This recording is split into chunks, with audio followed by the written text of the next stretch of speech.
శాంతి. ఈరోజు మురళి 26/4/2025.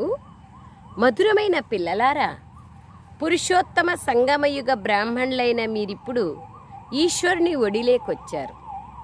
మనం ఇప్పుడు బాబా యొక్క ఒడిలో ఉన్నాం. మీరు మనుష్యుల నుండి దేవతలుగా కావాలంటే మీలో దైవీ గుణాలు కూడా ఉండాలి. మనుష్యుల నుండి దేవతలుగా కావాలంటే దైవీ గుణాలు ఉండాలి. ఇంపార్టెంట్ అవే కదా. ఈశ్వరుని ఒడిలేకొచ్చాం. ఈశ్వరుడే సర్వగుణాలకు సాగరుడు. తో బాబా యొక్క జతలో మన మనస్సు ఉంది అంటే మనుష్యుల నుండి దేవతలుగా అవుతాం. మరియు దైవీ గుణాలు కూడా ధారణ అవుతాయి. ప్రశ్న: బ్రాహ్మణ పిల్లలు ఏ విషయంలో తమని తాము చాలా జాగ్రత్తగా ఉంచుకోవాలి మరియు ఎందుకు? జవాబు: రోజంతటి దినచర్యలో ఏ పాపకర్మ జరగలేదు కదా అని జాగ్రత్తగా ఉండాలి. ఎందుకంటే మీ ముందు బాబా ధర్మరాజు రూపంలో నిల్చొని ఉన్నారు. నేనెవరికి దుఃఖం ఇవ్వడం లేదు కదా అని స్వయాన్ని పరిశీలించుకోండి. నేను ఎంత శాతం శ్రీమతం పైన నడుస్తున్నాను, నేను రావణి మతంపై నడవడం లేదు కదా.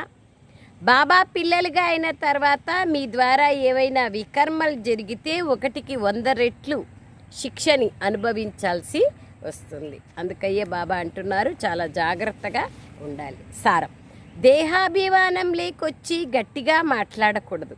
ఈ అలవాటుని వదులుకోవాలి. దొంగతనం చేయడం, అబద్ధాలు చెప్పడం ఇవన్నీ పాపకర్మలు. వీటి నుండి స్వయాన్ని రక్షించుకునేందుకు ఆత్మాభిమానులుగా కావాలి.